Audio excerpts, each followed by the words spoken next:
আসসালামু আলাইকুম রহমতুল্লাহ।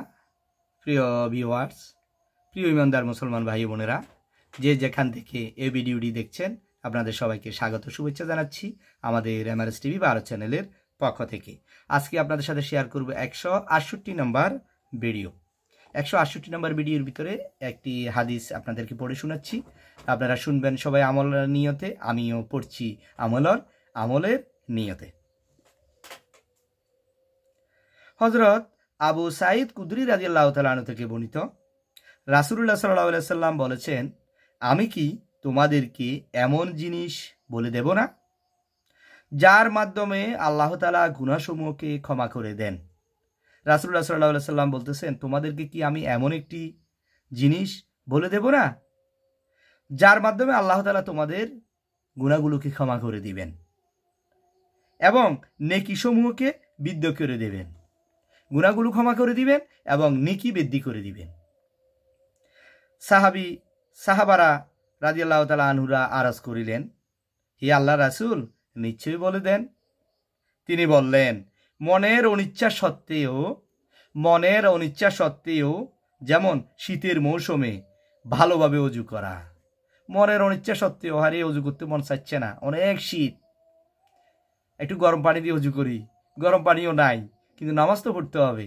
অনেক কষ্ট সহ্য করে সে অজু করে। মসজিদের দিকে বেশি পরিমাণে কদম উঠানো এবং মসজিদের দিকে একটা পা দিয়ে ছোট ছোট পায়ে সে কোথায় দিকে যায়? মসজিদের দিকে যায়। এক নামাজের পর পরবর্তী নামাজের জন্য অপেক্ষা করা এবং অজু করবে ভালোভাবে, উত্তম রূপে অজু করে, শীতের মৌসুমে ভালোভাবে অজু করে সে হেঁটে হেঁটে মসজিদের দিকে যায় এবং এক নামাজ থেকে আরেক নামাজের জন্য অপেক্ষা করে। একটা নামাজ শেষ হলো, ফজর নামাজ শেষ হলো, এখন কখন জোহর হবে, কাজ করতেছে, কাজের ফাঁকে ফাঁকে বারবার ঘুরে দেখতেছে, রেডি হইতে হবে, একটু পরে আজান দিবে, এজন্য সে একটা অপেক্ষা করতে থাকে, কখন আজান দিবে। নিজের ঘর হতে যে ব্যক্তি অজু করে মসজিদে আসে এবং অন্য মুসলমানদের সাথে জামাতে নামাজ আদায় করে, এরপর পরবর্তী নামাজের অপেক্ষা করে, ফেরেশতারা তার জন্য দোয়া করতে থাকে। তাহলে এইভাবে সে যখনই মুয়াজ্জিন আজান দেয়, সাথে সাথে সে মসজিদের দিকে হেঁটে হেঁটে চলে যায় এবং মসজিদে জামাতে আদায় করে অন্য মুসল্লিদের সাথে। তখন তার জন্য ফেরেশতারা কি করতে থাকে?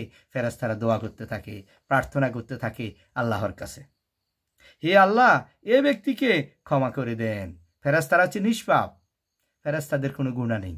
তাহলে ফেরেশতারা যদি আল্লাহর কাছে দোয়া করে, আল্লাহর কাছে প্রার্থনা করে, হে আল্লাহ, এই ব্যক্তিটাকে ক্ষমা করে দিন, হে আল্লাহ, এ ব্যক্তির প্রতি রহম করুন।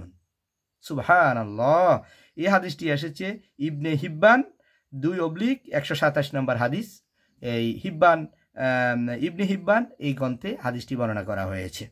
আল্লাহ তাআলা আমাদের সবাইকে যখনই আজান দিবে, যত শীতের দিনেই হোক, বর্ষার দিনে হোক, অনিচ্ছা সত্ত্বেও হইলেও ভালোভাবে অজু করে, সুন্দর করে অজু করে মসজিদের দিকে রওনা হব, ছোট ছোট পায়ে এবং মানুষের সাথে, অন্য মানুষদের সাথে জামাতে নামাজ আদায় করব। তাহলে আল্লাহ তাআলা আমার সকল গুনাহগুলো ক্ষমা করে দিবেন এবং ফেরেশতারা আমার জন্য দোয়া করতে থাকবেন।